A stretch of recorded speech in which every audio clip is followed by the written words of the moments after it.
Donc pour ce tour de magie, nous aurons besoin d'un jeu de 52 cartes et une carte de prédiction ici qu'on verra à la fin. Donc vous sortez les cartes de l'étui et vous montrez un jeu de 52 cartes.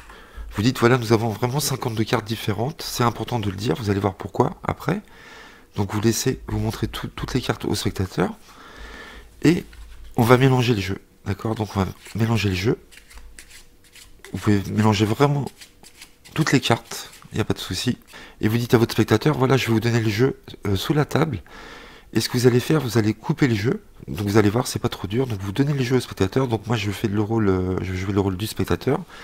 Donc je prends le jeu et le magicien dit, vous allez couper les jeux. Donc vous coupez les jeux. Et le magicien dit ensuite au spectateur, vous allez prendre une carte où vous voulez dans le jeu et vous allez la retourner à la même place.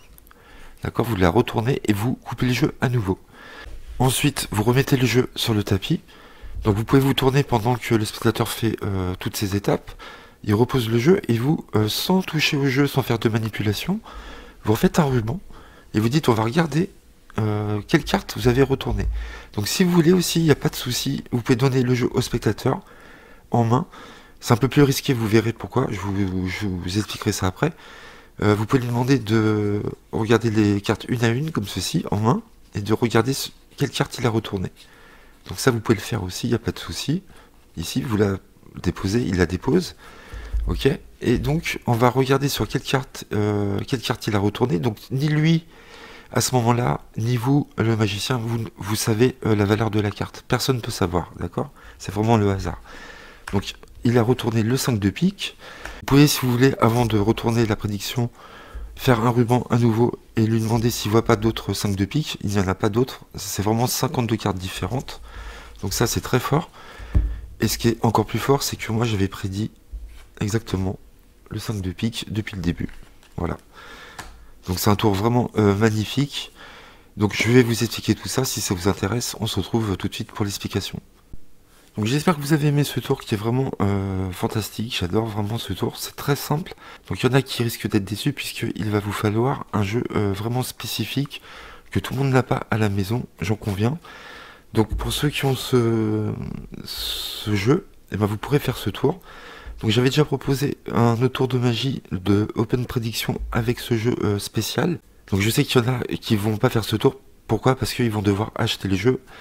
Et il y en a qui vont pas acheter les jeux exprès pour ce tour. Moi j'avais déjà les cartes, puisque je m'en servais pour un autre tour, comme je vous ai dit. Et quand j'ai découvert ce tour, je me suis dit, ah c'est cool, j'ai ces cartes à la maison. Donc avec ce jeu, en fin de compte, je peux faire deux tours.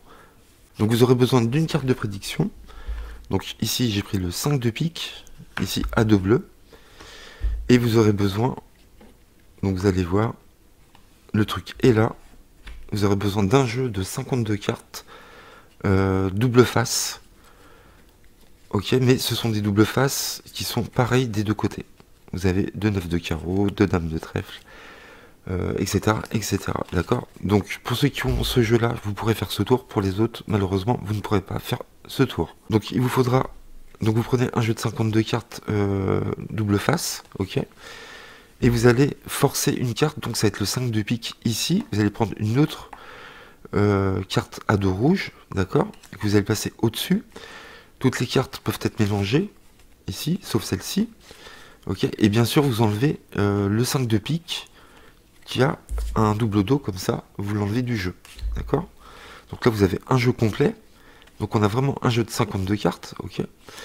Vous avez votre carte de prédiction, vous la mettez ici, et vous sortez, en fin de compte, je vous conseille de commencer comme ceci. Donc vous êtes là, vous sortez les cartes, donc attention de ne pas flasher. Donc vous laissez bien tomber toutes les cartes, et vous prenez comme ceci. Je vous conseille, c'est plus convaincant de le sortir d'un étui, ça fait jeu normal, ok? Vous laissez 2-3 secondes, 5 secondes pendant que vous expliquez ce que vous allez faire, le dos. D'accord? Vous montrez juste le dos. Attention de ne pas flasher les cartes en dessous. Vous retournez votre paquet, vous égalisez bien. Et là, vous pouvez faire un ruban, sans problème. En montrant 52 cartes différentes. D'accord? Vous dites bien ça à votre spectateur, c'est important qu'il regarde s'il n'y a pas des cartes duplicata. Donc vous montrez votre ruban et vous pouvez mélanger. Donc vous pouvez mélanger toutes les cartes, il n'y a pas de problème. Donc ce que vous faites, vous gardez la carte au-dessus. Donc vous prenez juste les deux premières, ici. comme ceci. Donc vous gardez la carte, le 5 de pique au-dessus, et vous mélangez tout le reste. D'accord? Vous pouvez le faire une deuxième fois si vous voulez, donc ça se voit pas. Si c'est fait à vitesse rapide, on voit pas que vous retenez le 5 de pique, qui est ici, ok. Et ce que vous pouvez faire aussi, c'est un mélange en queue d'aronde. Il n'y a pas de souci. Donc vous laissez passer la première ici. Vous imbriquez les cartes les unes dans les autres. Je vous conseille de faire un petit ruban pour montrer que toutes les cartes sont mélangées. Et vous imbriquez les cartes les unes dans les autres. Donc là, je l'ai très mal fait, mais c'est pas grave. Et donc vous venez de garder la carte au-dessus, ok. Donc là, le spectateur a vraiment l'impression d'avoir affaire à un jeu normal. Vous donnez le jeu au spectateur, vous allez vous retourner. Donc là, si vous avez une table, c'est bien de le faire sous une table. Si vous faites un magicien, vous pouvez lui demander qu'il prenne les cartes dans son dos.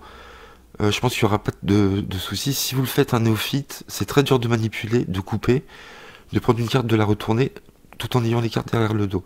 Donc je vous conseille, pour prendre moins de risques, de le faire sous une table. Donc vous donnez les cartes face visible au spectateur, d'accord, sous la table, et vous dites, vous allez couper. Donc là, il va pas retourner le paquet, puisque vous lui demandez juste de couper. Donc il coupe, d'accord. Donc vous n'êtes pas obligé de lui dire de couper, pourquoi? Parce qu'il y a un risque qu'il prenne cette carte-là. Donc ça serait vraiment pas de peau.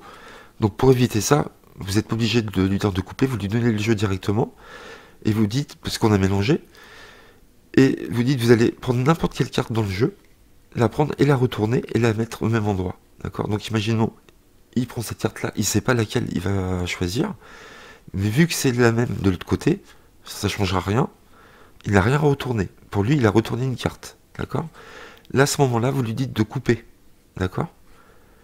Attention, si vous rendez le jeu directement comme ça et que vous faites un ruban, vous n'allez pas avoir de cartes retournées. Ok?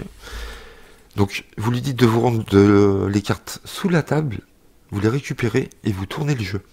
D'accord? Et là, vous pouvez sortir le jeu et le poser sur le tapis à ce moment-là.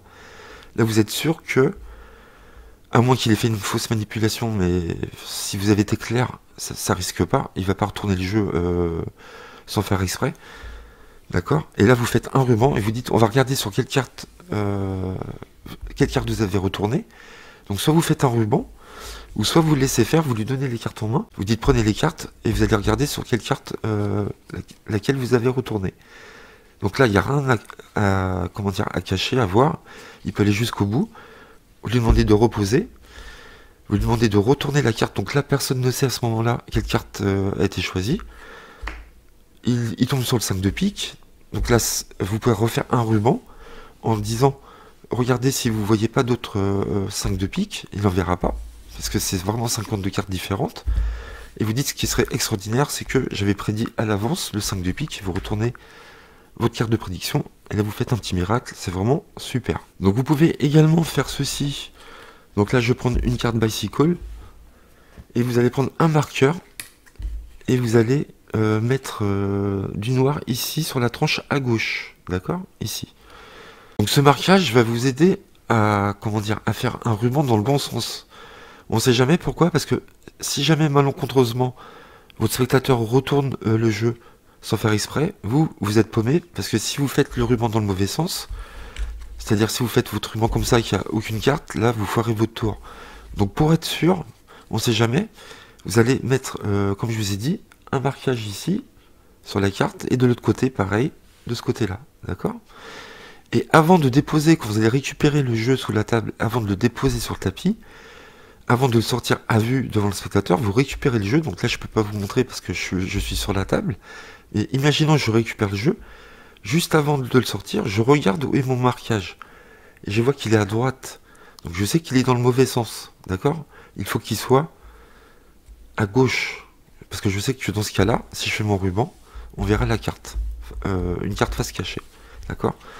Donc ça sert à ça, ce marquage, à vous mettre à mettre le jeu dans la bonne direction avant de faire le ruban, d'accord?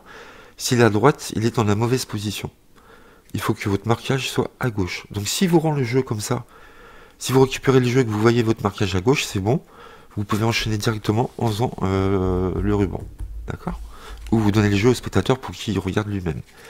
Si jamais avant de sortir le jeu, vous voyez que le marquage est là, et ben, ce que vous faites sous la table, à couvert, vous tournez juste votre jeu, et là vous êtes sûr que vous êtes dans le bon sens. Et vous faites votre ruban pour trouver la carte rouge.